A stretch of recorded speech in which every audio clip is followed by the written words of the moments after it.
Hai, so I nak tunjuk macam mana nak guna ataupun nak letak link tree dekat social media kita. Alright, link ni kita boleh letak dekat Instagram kita, dekat Facebook kita. Mana kita nak letak? Dekat ni. The live link yang dekat sini. Biasanya orang akan letak website ataupun WhatsApp link dekat sini, betul tak? Tapi sebenarnya kita ada lebih banyak function yang kita boleh letak kalau kita letak link ni. Apakah link tree? Okay, macam ni, bila orang klik link ni, apa yang dia akan nampak adalah page ni. Maknanya ada a few things yang contohnya you nak let's say get in touch with me here through WhatsApp, you boleh letak link WhatsApp you kat sini akan terus pergi ke WhatsApp. You boleh letak Facebook link, LinkedIn link, YouTube link, Twitter link, apa-apa link, menu pun boleh letak macam-macam, website semua boleh letak kat sini. Jadi yang ni macam one stop center your business card lah kiranya online. Sebab kalau tak, sebab link yang aktif kat sini cuma ada satu. Kalau you tak WhatsApp, dah tak ada ruang untuk macam nanti orang WhatsApp you baru you boleh forwardkan website. Ada orang tak perlu WhatsApp you, dia boleh terus ke website. Tapi kalau you tak terus WhatsApp, ada orang mungkin fikir macam mana nak WhatsApp you. Jadi kat sini dia ada summary, jadi orang boleh klik je mana yang berkenaan dengan diorang. Alright, so macam ni kita nak buat benda ni. First, kita pergi ke Google, kita Google je Linktree. Okay? Dan kita akan nampak selection macam ni. So, bila you nampak linktr.ee ni, you klik je. Bila you klik, okay, let's see kita klik, kita akan pergi ke page dia and then dia akan tanya kita, okay, get started for free. Sebab dia ada account yang bayar. Okay, ni macam ni rupanya kalau bayar. But guys, my account yang tadi you nampak tu, semua tu free je. Alright? Semua tu free je. Okay. Kalau you nak terus get started for free, you klik je sini. Dia ada macam field untuk isi nama and everything.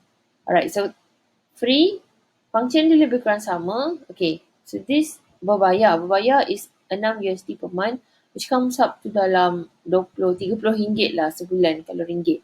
Alright, so semua lebih kurang sama kecuali yang bezanya adalah boleh macam letak priority links, email newsletter, SMS link, RSS link. Ada additional function je lah. Yang kalau you pakai account basic is more than enough. You tak perlu pun semua benda ni. Alright, terpulang pada you. Okay, so bila kita dah klik sign up, dah isi nama, email address, lepas tu dia akan hantar email ke kita untuk kita verify yang tu betul-betul kita. And then benda tu akan jadi live. Apakah yang ada kat dalam? I terus tunjuk kat dalam sebab ada sign up. Okay, so this is what you will see kat dalam, right? First, you akan pergi ke the main page dia, which is links. Yeah. Okay, so kat dalam links ni, inilah tempat untuk you letak semua links yang you ada. Facebook ke, Instagram ke, YouTube ke, apa semua you boleh update dekat sini. Alright? Internet. Oh no.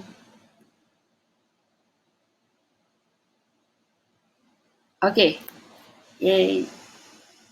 Alright, so yang ni, this is all of, apa yang kita nampak dekat tab ni, link. Kita dah update ni.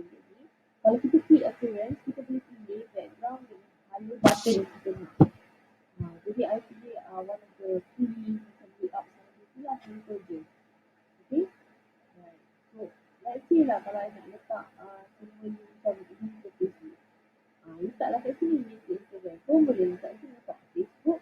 Kalau you nak edit, you tambah je add new link. Ini klik kat sini.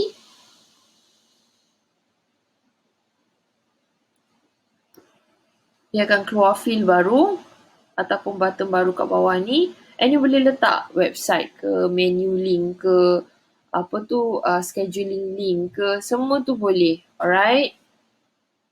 Let's say lah kalau you seorang agent, lepas tu you nak orang book appointments with you. So you boleh apa tu kasih link kepada you punya calendar ataupun Calendly. Jadi diorang boleh book terus appointment dengan you dengan masa yang you dah tentukan. Right? Okay, kita nak keluar guys. Tan tengah buat demo ni lah. Okay. So tak apa. So bila you klik add new link, dia akan keluar satu box baru yang macam ni. You just ganti dia punya title ni. Ni atas ayat pertama is the title yang akan keluar kat sini. Alright. So yang bawah ni adalah link yang orang tak nampak. Tapi bila dia klik, dia akan terus pergi ke link tu. Tu sahaja. Mudah ya amat. Tahu tak? Okay, ni nampak box dia dah keluar. So you just isi je macam dekat sini. Contohnya, book appointment ataupun book appointment atau book a Zoom with me. Okay? Book a call with me. Talk to me. Ataupun let's talk. Let's get on Zoom. Apa-apa je you nak. Let's book appointment Zoom. Okay, patut you kasihlah link kepada you punya Calendly supaya diorang boleh book appointment.